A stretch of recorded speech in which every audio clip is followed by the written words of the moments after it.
Hello दोस्तों, कैसे हो आप सब। आशा करता हूँ कि सब अच्छे होंगे।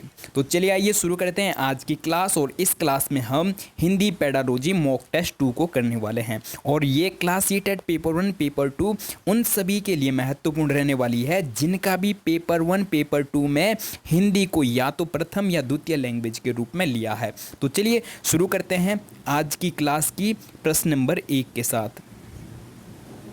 तो दोस्तों प्रश्न नंबर 1 है, बच्चे अपनी मातृभाषा का प्रयोग करते हुए हिंदी भाषा की कक्षा में अपनी बात कहते हैं। यह बात डैश डैश है, स्वाभाविक, विचारणीय, निंदनीय या अनुचित। तो दोस्तों इसका जो सही उत्तर हो जाएगा वो हो जाएगा ऑप्शन नंबर ए। इसका सही उत्तर हो जाएगा कि जो बच्चा अपनी कक्षा में अपनी क्षेत्रीय भाषा या मातृभाषा का प्रयोग करते हैं वो बात क्या है, स्वाभाविक है। तो चलिए बढ़ते हैं अगले प्रश्न की ओर। अगला जो दोस्तों प्रश्न है, जिंसा पहली को करते समय 5 वर्ष की नजमा स्वयं से कहती है। तो दोस्तों नजमा एक क्या है, 5 वर्ष की बालिका है और वो अपने आप से क्या कर रही है, बातें कर रही है। और क्या बात कर रही है, तो नीला टुकड़ा कहाँ है, नहीं ये वाला नहीं, गाढ़े रंग वाला जिससे ये जूता पूरा बन जाएगा। इस प्रकार की वार्ता को वाइगोस्की किस तरह से संबोधित करते हैं। तो दोस्तों ऑप्शन नंबर फर्स्ट है व्यक्तिगत वार्ता, और सेकंड है जोर से बोलना, और ऑप्शन नंबर 3 है पहाड़ या ढांचा, और ऑप्शन नंबर 4 है आत्मकेंद्रित वार्ता। तो दोस्तों इसका जो सही उत्तर हो जाएगा वो हो जाएगा ऑप्शन नंबर फर्स्ट। इसका सही उत्तर हो जाएगा व्यक्तिगत वार्ता। और अगर इसके जगह व्यक्तिगत वार्ता के जगह निज वाक या आंतरिक वाक भी होता तब भी ऑप्शन नंबर ए ही क्या हो जाता, सही ऑप्शन हो जाता, अगर ऑप्शन नंबर ए के जगह होता। तो चलिए बढ़ते हैं दोस्तों अगले प्रश्न की ओर। अगला जो दोस्तों प्रश्न है प्रश्न नंबर 3, भाषा अर्जन क्षमता किसके साथ संबंधित है। ऑप्शन नंबर ए है पियाजे, बी है स्किनर, और सी है चामस्की, और डी है ब्रूनर। तो दोस्तों इसका जो सही उत्तर हो जाएगा वो हो जाएगा ऑप्शन नंबर सी। इसका सही उत्तर हो जाएगा। चॉम्स्की का मानना है कि बच्चा जन्म से ही भाषा अर्जन की क्षमता के साथ पैदा होता है। तो ये कथन भी किसका है दोस्तों, चॉम्स्की का है। तो चलिए बढ़ते हैं दोस्तों अगले प्रश्न की ओर। अगला जो दोस्तों प्रश्न है प्रश्न नंबर 4, प्राथमिक स्तर की पाठ्य पुस्तक में कार्टून, भाषण, विज्ञापन आदि बच्चों के भाषा क्षमता का विकास में है, सहायक है या निरर्थक है या बाधक है या अनुपयोगी है। तो दोस्तों इसका सही उत्तर हो जाएगा जो प्राथमिक स्तर पर बच्चे के पाठ्य पुस्तक में कार्टून, भाषण, विज्ञापन होते हैं तो वो भाषा क्षमता के लिए क्या है, सहायक हैं। तो ऑप्शन नंबर ए सही उत्तर हो जाएगा। तो चलिए दोस्तों बढ़ते हैं अगले प्रश्न की ओर। अगला जो दोस्तों प्रश्न है प्रश्न नंबर 5, प्राथमिक स्तर पर भाषा सीखने में भाषा संबंधी कौन सा संसाधन सर्वाधिक महत्वपूर्ण है। बाल साहित्य, टेलीविज़न, कंप्यूटर और समाचार पत्र। तो दोस्तों इसका जो सही उत्तर हो जाएगा वो हो जाएगा ऑप्शन नंबर ए। इसका सही उत्तर हो जाएगा बाल साहित्य को भाषा विकास के लिए, प्राथमिक स्तर पर भाषा विकास के लिए सर्वाधिक महत्वपूर्ण संसाधन के रूप में माना जाता है। तो चलिए बढ़ते हैं अगले प्रश्न की ओर। अगला जो दोस्तों प्रश्न है प्रश्न नंबर 6, प्राथमिक स्तर पर बच्चों की भाषा का आकलन करने का उद्देश्य। ऑप्शन नंबर फर्स्ट है उसकी पठन क्षमता का आकलन, और ऑप्शन नंबर बी है उसके भाषा प्रयोग की क्षमता का आकलन, और ऑप्शन नंबर सी है उसकी लेखन क्षमता का आकलन, और ऑप्शन नंबर डी है उसकी बोलने की कुशलता का आकलन। तो दोस्तों इसका जो सही उत्तर हो जाएगा वो हो जाएगा ऑप्शन नंबर बी। इसका सही उत्तर हो जाएगा उसके भाषा प्रयोग की क्षमता का आकलन। तो बढ़ते हैं दोस्तों अगले प्रश्न की ओर।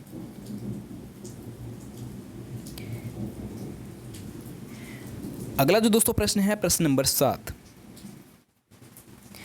बहुभाषिता हमारी पहचान भी है और हमारी डैश डैश वो डैश डैश का अभिन्न अंग भी है। ऑप्शन नंबर फर्स्ट है सभ्यता संस्कृति, और ऑप्शन नंबर सेकंड है सभ्यता साहित्य, और ऑप्शन नंबर सी है संस्कृति साहित्य, और ऑप्शन नंबर डी है संस्कृति चुनौती। तो दोस्तों इसका जो सही उत्तर हो जाएगा बहुभाषिता हमारी सभ्यता, यहाँ पे आ जाएगा पहले सभ्यता, सभ्यता और सेकंड में आ जाएगा दोस्तों संस्कृति। तो बहुभाषिता हमारी क्या है, सभ्यता और संस्कृति का अभिन्न अंग है। तो दोस्तों इसलिए ऑप्शन नंबर ए इसका सही उत्तर हो जाएगा। तो चलिए बढ़ते हैं दोस्तों अगले प्रश्न की ओर, और प्रश्न को थोड़ा सा जूम कर लेते हैं ताकि आपको अच्छे से दिखाई दें। तो दोस्तों प्रश्न नंबर 8 है, निम्नलिखित में से किस कार्य के लिए शब्दकोश की सहायता नहीं मिलेगी।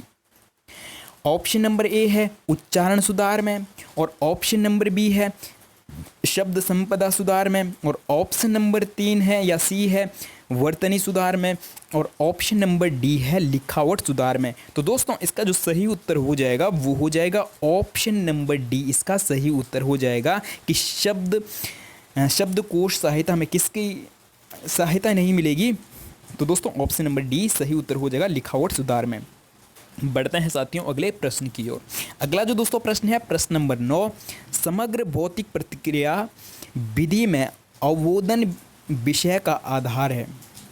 तो दोस्तों ऑप्शन नंबर ए है श्रवण, बी है वाचन, और सी है पठन, और डी है लेखन। तो दोस्तों इसका सही उत्तर हो जाएगा कि समग्र भौतिक प्रतिक्रिया विधि में अवबोधन विषय का आधार कौन सा है, श्रवण, वाचन, पठन या लेखन। तो सबसे पहले बच्चा क्या करता है दोस्तों, श्रवण सुनना आधार हो जाएगा, ठीक है, उसके बाद बोलना, फिर पढ़ना, फिर लिखना, ठीक है। ऑप्शन नंबर ए इसका सही उत्तर हो जाएगा। तो चलिए दोस्तों हम बढ़ते हैं अगले प्रश्न की ओर। अगला जो दोस्तों प्रश्न है प्रश्न नंबर 10, जब विद्यार्थी आनंद के लिए पढ़ते हैं इसका तात्पर्य वे डैश डैश में संलग्न है।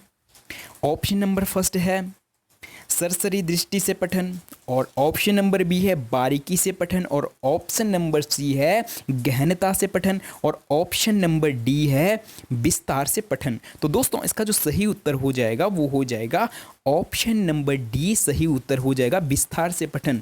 बच्चे किसके लिए पढ़ रहे हैं, आनंद के लिए पढ़ रहे हैं, और इसका तात्पर्य क्या है कि बच्चे क्या कर रहे हैं, विस्तार से पठन में संलग्न है। तो चलिए बढ़ते हैं साथियों अगले प्रश्न की ओर, और अगला जो दोस्तों हमारा प्रश्न होने वाला है प्रश्न नंबर 11, भाषा संकेत परिवर्तन और भाषा संकेत मिश्रण बहुधा डैश डैश देखे जाते हैं। ऑप्शन नंबर फर्स्ट है एकल भाषी बच्चों में, और ऑप्शन नंबर बी है द्विभाषी बच्चों में, और ऑप्शन नंबर सी है पठन वैकल्प्य ग्रसित बच्चों में, और ऑप्शन नंबर डी है गणन वैकल्य ग्रसित बच्चों में। तो दोस्तों इसका जो सही उत्तर हो जाएगा कि बहुभाषा संकेत परिवर्तन और बहुभाषा संकेत मिश्रण। तो इसका सही उत्तर हो जाएगा दोस्तों द्विभाषी बच्चों में। बढ़ते हैं अगले प्रश्न की ओर।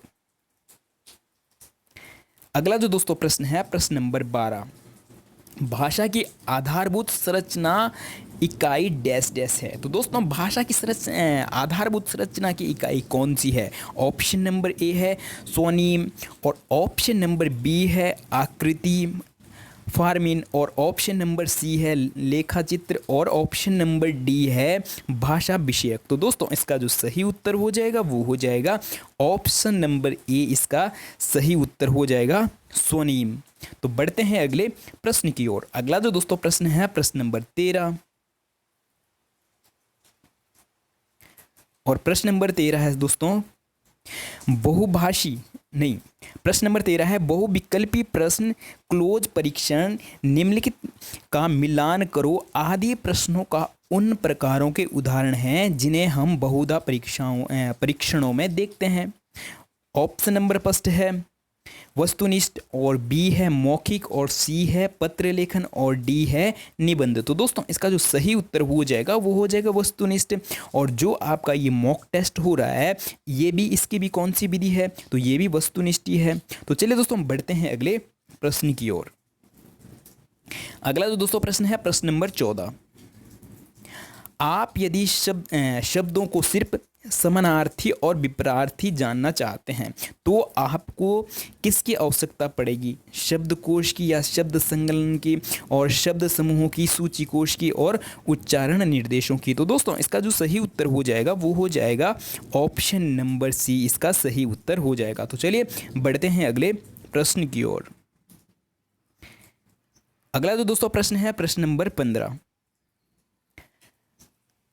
वर्ग शब्द पहली के भाषा खेल विद्यार्थियों को उनकी डैश डैश सुधारने में मदद करती है। तो दोस्तों ऑप्शन नंबर फर्स्ट है शब्द संपदा, और बी है पठन, और सी है लेखन, और डी है वाचन। तो दोस्तों इसका जो सही उत्तर हो जाएगा वो हो जाएगा ऑप्शन नंबर ए। इसका सही उत्तर हो जाएगा कि वर्ग शब्द पहेलियों के भाषा खेल विद्यार्थियों को डैश डैश किस में मदद करती है, शब्द संपदा में मदद करती है। तो चलिए बढ़ते हैं अगले प्रश्न की ओर। प्रश्न नंबर 16, सुश्री सुधीना कक्षा एक में पढ़ाती है। तो दोस्तों सुनिधि एक कक्षा एक की क्या है, अध्यापिका है या क्लास एक की टीचर है, और वह अपने विद्यार्थियों को कविता और शिशु गीत पढ़ाना पसंद करती है, जिन्हें विद्यार्थी पहले सुनते हैं। तो दोस्तों विद्यार्थी पहले क्या कर रहे हैं, पहले सुनते हैं और फिर उसके बाद क्या करते हैं, दोहराते हैं। तो सुश्री सुदीना अपने विद्यार्थियों को डैश डैश को पुष्टि कर रही है या पुष्ट कर रही है। ऑप्शन नंबर फर्स्ट है श्रवण वाचन, और बी है वाचन एवं पठन, और सी है श्रवण पठन, और डी है पठन एवं लेखन। तो दोस्तों इसका जो सही उत्तर हो जाएगा, पहले बच्चे क्या कर रहे हैं, सुन रहे हैं, तो श्रवण वाला हो जाएगा, और उसके बाद बच्चे क्या कर रहे हैं, दोहरा रहे हैं, तो क्या हो जाएगा, वाचन हो जाएगा। तो दोस्तों इसका जो सही उत्तर हो जाएगा वो हो जाएगा ऑप्शन नंबर ए सही उत्तर हो जाएगा कि बच्चे पहले क्या कर रहे हैं, सुन रहे हैं, तो श्रवण शैली का विकास हो रहा है, और फिर क्या कर रहे हैं, दोहरा रहे हैं या वाचन कर रहे हैं। ठीक है, तो ऑप्शन नंबर ए इसका सही उत्तर हो जाएगा। तो चलिए बढ़ते हैं साथियों अगले प्रश्न की ओर। अगला जो दोस्तों प्रश्न है प्रश्न नंबर 17, जब कोई विद्यार्थी भाषा प्रयोग अपनी भावनाओं, संवेगों और विचारों को अभिव्यक्त करने के लिए करती है, वह भाषा के डैश डैश प्रकार्य का प्रयोग करती है। ऑप्शन नंबर फर्स्ट है दोस्तों सूचनात्मक, और बी है निर्देशात्मक, और सी है व्यंजन अर्थपूर्ण, और डी है विकास सूचमूलक। तो दोस्तों इसका जो सही उत्तर हो जाएगा वो हो जाएगा ऑप्शन नंबर सी। इसका सही उत्तर हो जाएगा व्यंजक या अर्थपूर्ण। ठीक है, व्यंजक या अर्थपूर्ण। तो बढ़ते हैं दोस्तों अगले प्रश्न की ओर, और अगला प्रश्न है 18। श्री जगबीर अपनी कक्षा 2 में श्रुतलेख का प्रयोग से अपने विद्यार्थियों को डैश डैश क्षमता में सुधार कर रहे हैं। तो दोस्तों जगबीर कक्षा 2 के क्या है, टीचर हैं, क्लास टीचर हैं, और वो क्या कर रहे हैं श्रुतलेख। और दोस्तों श्रुतलेख को ही क्या कहते हैं,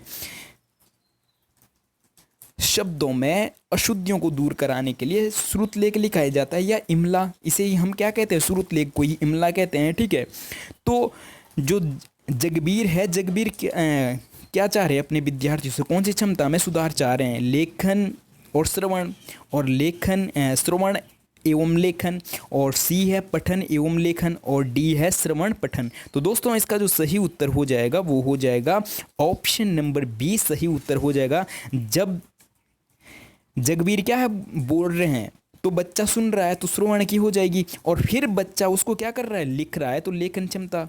ठीक है, तो दोस्तों जब टीचर क्या है आगे से श्रुतलेख को बोल रहे हैं या इमला को बोल रहे हैं, तो उस समय बच्चा जब उसको सुन रहा है तो श्रवण शक्ति का विकास होगा, और जब बच्चा उसे लिखेगा और उसमें क्या कहते हैं अशुद्धियों को दूर करेगा, तो लेखन क्षमता का विकास होगा। तो इसलिए ऑप्शन नंबर बी इसका सही उत्तर हो जाएगा। तो चलिए दोस्तों बढ़ते हैं अगले प्रश्न की ओर। अगला जो दोस्तों प्रश्न है प्रश्न नंबर 19, पठन को प्रभावित करने वाली अधिगम विकलांगता है डैश डैश, लेखन वैकल्य या पठन वैकल्य या गणन वैकल्य या आचरण वैकल्य। तो दोस्तों इसका जो सही उत्तर हो जाएगा वो हो जाएगा, किसमें पूछा है, पठन पूछा है, तो पठन वैकल्य हो जाएगा। और अगर लेखन होता तो दोस्तों लिखने से संबंधित हो जाता, और लिखने से संबंधित जो विकार होता है उसे कहते हैं डिस्ग्राफिया, और लेखन से जो संबंधित होता है दोस्तों उसे कहते हैं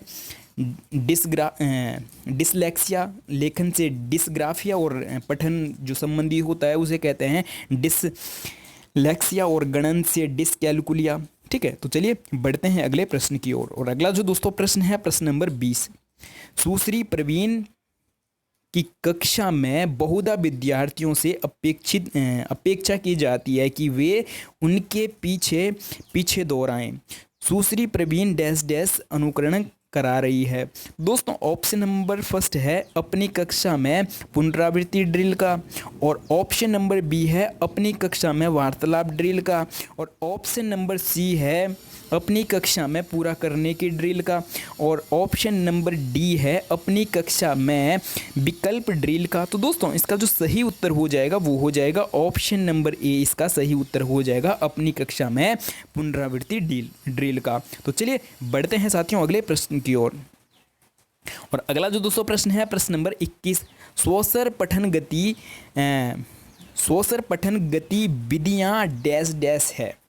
ऑप्शन नंबर ए है पढ़ना सीखना शुरू करने वाले पाठकों के लिए लाभदायक है, और ऑप्शन नंबर बी है पढ़ना सीखना शुरू करने वाले पाठकों के लिए लाभदायक नहीं है, और ऑप्शन नंबर सी है केवल पठन के उच्चारण स्तर तक पहुंच गए पाठकों के लिए लाभदायक नहीं है, और ऑप्शन नंबर डी है पठन के उच्चारण स्तर तक पहुंच गए पाठकों के लिए लाभदायक नहीं है। तो दोस्तों इसका जो सही उत्तर हो जाएगा स्वसर पठन गतिविधि क्या है, जो पढ़ना सीखना शुरू करने वाले पाठकों के लिए लाभदायक है। तो ऑप्शन नंबर ए इसका सही उत्तर हो जाएगा। तो चलिए दोस्तों हम बढ़ते हैं अगले प्रश्न की ओर।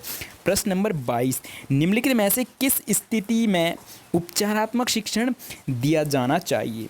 ऑप्शन नंबर फर्स्ट है विद्यार्थी अधिगम का आनंद ले रहे हैं उस स्थिति में उपचारात्मक शिक्षण देना चाहिए, और ऑप्शन नंबर बी है विद्यार्थी पढ़ाई गई अवधारणा को समझ नहीं पा रहे हैं उस स्थिति में उपचारात्मक शिक्षण देना चाहिए, और ऑप्शन नंबर सी है विद्यार्थी अपनी गति से स्वयं अध्ययन करना चाहते हैं उस स्थिति में उपचारात्मक शिक्षण देना चाहिए, और ऑप्शन नंबर डी है विद्यार्थी कहानी की पुस्तक पढ़ना चाहते हैं और पठन का आनंद ले रहे हैं उस स्थिति में उपचारात्मक शिक्षण देना चाहिए। तो दोस्तों इसका जो सही उत्तर हो जाएगा वो हो जाएगा ऑप्शन नंबर बी, इसका सही उत्तर हो जाएगा कि विद्यार्थी पढ़ाई गई अवधारणा को समझ नहीं पा रहा है, और जब समझ नहीं पा रहा है तो दोस्तों पहले हम क्या करेंगे उसकी समस्या का निदान करेंगे। ठीक है, हम समस्या का पता लगाएंगे कि कहाँ पे बच्चे को क्या है घे पा रहा है, कहाँ कठिनाई आ रही है, कहाँ बच्चा असफल हो रहा है, तो उसे क्या कहते हैं निदानात्मक परीक्षण कहते हैं। और जब हम उसका निदान का क्या करते हैं उपचार करते हैं तो दोस्तों उपचारात्मक शिक्षण कहलाता है। तो इसलिए ऑप्शन नंबर बी सही उत्तर हो जाएगा। बढ़ते हैं अगले प्रश्न की ओर। अगला जो दोस्तों प्रश्न है प्रश्न नंबर 23, प्रथम भाषा अर्जन के लिए कौन सा सही है। ऑप्शन नंबर फर्स्ट है यह प्राकृतिक रूप से अर्जित की जाती है। ठीक है, प्रथम भाषा के लिए कह रहे हैं दोस्तों कि प्रथम भाषा अर्जन के लिए कौन सा सही है। तो ऑप्शन नंबर ए है कि यह प्राकृतिक रूप से अर्जित की जाती है, और ऑप्शन नंबर बी है इसके लिए प्रशिक्षण की आवश्यकता होती है। तो दोस्तों प्रशिक्षण की आवश्यकता किस में होती है भाषा अधिगम में, और इसके लिए औपचारिक निर्देश की आवश्यकता होती है। तो ये भी अधिगम शिक्षण का क्या है और कौशल है। और ऑप्शन नंबर डी है यह बच्चे के सचेत प्रयासों के पश्चात अर्जित की जाती है। तो ये भी भाषा अधिगम के एक क्या है स्किल है। तो दोस्तों इसका सही उत्तर हो जाएगा ऑप्शन नंबर फर्स्ट, इसका सही उत्तर हो जाएगा कि यह प्राकृतिक रूप से अर्जित की जाती है। तो दोस्तों प्रथम भाषा कैसे अर्जित की जाती है, तो प्राकृतिक रूप से अर्जित की जाती है, अपने परिवेश या अपने वातावरण से अर्जित की जाती है, और सहज और स्वाभाविक तरीके से। ठीक है, तो चलिए बढ़ते हैं अगले प्रश्न की ओर। अगला जो दोस्तों प्रश्न है प्रश्न नंबर 24, और बहुत इंपॉर्टेंट प्रश्न है। निकटस्थ विकास का क्षेत्र शब्दावली किससे संबंधित है।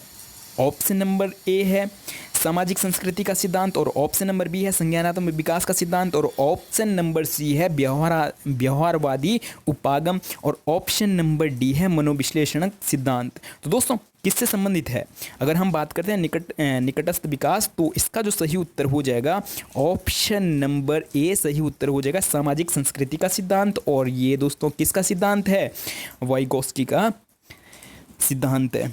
ठीक है, तो चलिए बढ़ते हैं अगले प्रश्न की ओर। और अगला जो दोस्तों प्रश्न है प्रश्न नंबर 25, निपुण भारत अभियान। तो दोस्तों अभियान होना चाहिए, तो ये पीछे का शो काट देंगे। तो निपुण भारत अभियान का उद्देश्य है कि बच्चे पठन तथा लेखन में निपुणता अवश्य प्राप्त कर लें जब बच्चे डैश डैश। तो दोस्तों विद्यालय में प्रवेश करने से पहले ही बच्चा क्या लिखना और पढ़ना क्या कर रहे हैं में निपुण हो जाए, तो ये तो गलती हो जाएगा कि विद्यालय आने से पहले ही बच्चा क्या है लिखना और पढ़ना सीख ले। और ऑप्शन नंबर बी है कक्षा 3 में पहुंच जाए, तो कुछ हद तक बात सही है। अगला ऑप्शन देख लेते हैं, कक्षा 6 में प्रवेश करें, तो जब बच्चा कक्षा 6 में प्रवेश करेगा तब लिखना और पढ़ना सीखेगा, तो ये भी गलत हो जाएगा। और ऑप्शन नंबर डी है कि कक्षा 8 में पहुंच जाए, तो अगर 8 में बच्चा लिखना और पढ़ना सीख के कौशल तब सीखेगा, तो ये तो बहुत ही गलत हो जाएगा। तो दोस्तों इस ऑप्शन सी भी गलत हो जाएगा। तो ऑप्शन नंबर बी इसका सही उत्तर हो जाएगा कि जब बच्चा कक्षा 3 में पहुंच जाए तो तब तक के लिए बच्चा क्या है लिखना और पढ़ना सीख लें, ठीक है, मैं निपुणता प्राप्त कर ले, ठीक है। तो ऑप्शन नंबर बी सही उत्तर हो जाएगा। तो चलिए दोस्तों बढ़ते हैं अगले प्रश्न की ओर, और प्रश्न नंबर 26, भाषा में ध्वनि की सबसे छोटी अर्थपूर्ण इकाई डैश डैश है। ऑप्शन नंबर फर्स्ट है रूप विधान या फॉर्म, और बी है वर्ण संकेत, और सी है स्वनिम, और डी है वाक्य विन्यास। तो दोस्तों इसका जो सही उत्तर हो जाएगा वो हो जाएगा ऑप्शन नंबर सी, इसका सही उत्तर हो जाएगा स्वनिम। बढ़ते हैं अगले प्रश्न की ओर। अगला जो साथियों प्रश्न है प्रश्न नंबर 27, जब शिशु 2 से 3 महीने की आयु में स्वर ध्वनियों को बोलने में सक्षम हो जाते हैं उस अवस्था को क्या कहते हैं। ऑप्शन नंबर ए है बलबलाना, बी है बिलकना, और सी है एक शब्दीय बुदबुदाना, और ऑप्शन नंबर डी है रूप विधान फॉर्म। तो दोस्तों इसका सही उत्तर हो जाएगा कि जब बच्चा क्या 2 से 3 महीने का हो जाता है और फिर वो क्या स्वर ध्वनियों में बोलने में सक्षम हो जाता है, तो ये हो जाएगा दोस्तों बिलकना। तो चलिए बढ़ते हैं अगले प्रश्न की ओर। अगला जो दोस्तों प्रश्न है प्रश्न नंबर 28, कबीर 6 भिन्न भाषाओं में प्रवाह के साथ बोलता है। तो दोस्तों कबीर क्या है 6 अलग अलग भाषाओं को प्रवाह के साथ बोलता है। यह भाषाई योग्यता उसे डैश डैश बनाती है। ऑप्शन नंबर फर्स्ट है द्विभाषा वक्ता, और ऑप्शन नंबर बी है बहुभाषी वक्ता, और ऑप्शन नंबर 3 है एक भाषी वक्ता, और ऑप्शन नंबर डी है दोस्तों भाषाविद। तो ना तो द्विभाषा, अगर 2 भाषा को बोलता कबीर तो द्विभाषी हो जाता, और अगर एक ही भाषा को बोलता तो एक भाषी हो जाता, और अब बचे 2 ऑप्शन, या तो भाषाविद या बहुभाषी। तो दोस्तों इसका सही उत्तर हो जाएगा कि कबीर क्या कर रहा है 6 भाषाओं में क्या है प्रवाह के साथ बोल लेता है, तो क्या हो जाएगा बहुभाषी, इसका सही उत्तर हो जाएगा। तो चलिए दोस्तों बढ़ते हैं अगले प्रश्न की ओर। अगला जो दोस्तों प्रश्न है ये आज के लिए सेकंड लास्ट प्रश्न है। तो दोस्तों सेकंड लास्ट प्रश्न को शुरू करने से पहले अगर आप हमारे सारथी कोचिंग सेंटर में पहली बार हो तो चैनल को सब्सक्राइब और वीडियो को लाइक करना ना भूलें, और साथ में आप अगर सीटेट हिंदी पेडालॉजी के लिए अगर सिलेबस के according topic by topic class चाहते हैं तो दोस्तों हमारे सारथी कोचिंग सेंटर में ही एक वीडियो है, और आप प्लेलिस्ट से चेक कर सकते हैं ये वाला, और उसमें हमने संपूर्ण हिंदी पेडालॉजी को एक ही वीडियो में कंप्लीट कराया गया है। और अगर आप चाहते हैं तो उस वीडियो को भी ज़रूर देख सकते हैं, और इस वीडियो का लिंक जो अभी वीडियो कराई जा रही है या क्लास कराई जा रही है इसके डिस्क्रिप्शन बॉक्स में पिन कर दिया जाएगा, अगर आप चाहें तो देख सकते हैं। तो चलिए शुरू करते हैं आज के लिए सेकंड लास्ट प्रश्न। तो दोस्तों प्रश्न है पियाजे के अनुसार बच्चे के समग्र बौद्धिक विकास के लिए dash dash. Option number first है भाषा की कोई भूमिका नहीं, और ऑप्शन नंबर बी है भाषा सबसे महत्वपूर्ण पहलू है, ऑप्शन नंबर सी है भाषा मात्र एक पहलू है। ऑप्शन नंबर डी है भाषा विकास का अंग नहीं है। तो दोस्तों इसका सही उत्तर हो जाएगा ऑप्शन नंबर बी, इसका सही उत्तर हो जाएगा भाषा सबसे महत्वपूर्ण पहलू है। बढ़ते हैं अगले प्रश्न की ओर और ये आज के लिए अंतिम प्रश्न होने वाला है। तो दोस्तों अंतिम प्रश्न को स्टार्ट करने से पहले अगर आपने अभी तक हमारा सारथी कोचिंग सेंटर सब्सक्राइब नहीं किया है और वीडियो को लाइक नहीं किया है तो वीडियो को लाइक और चैनल को सब्सक्राइब करना ना भूलें। प्रश्न नंबर 30 है चॉम्स्की की परिभाषिक शब्दावली सहजता योग्यता को किस रूप में समझा जा सकता है। ऑप्शन नंबर फर्स्ट है भाषा अर्जन उपकरण, ऑप्शन नंबर 3 बी है सक्रिय अनुकूलन और ऑप्शन नंबर सी है वास्तविक अधिगम और ऑप्शन नंबर डी है सामाजिक अधिगम। तो दोस्तों इसका जो सही उत्तर हो जाएगा वो हो जाएगा ऑप्शन नंबर ए, सही उत्तर हो जाएगा। तो चलिए दोस्तों आज के लिए इतना ही। वीडियो में पूरा बने रहने के लिए बहुत बहुत धन्यवाद। और अगर आप हमारे साथी कोचिंग सेंटर में पहली बार हो तो चैनल को लाइक और चैनल को सब्सक्राइब और वीडियो को लाइक करना ना भूलें। मिलते हैं जल्दी ही इस प्रकार की नेक्स्ट वीडियो में।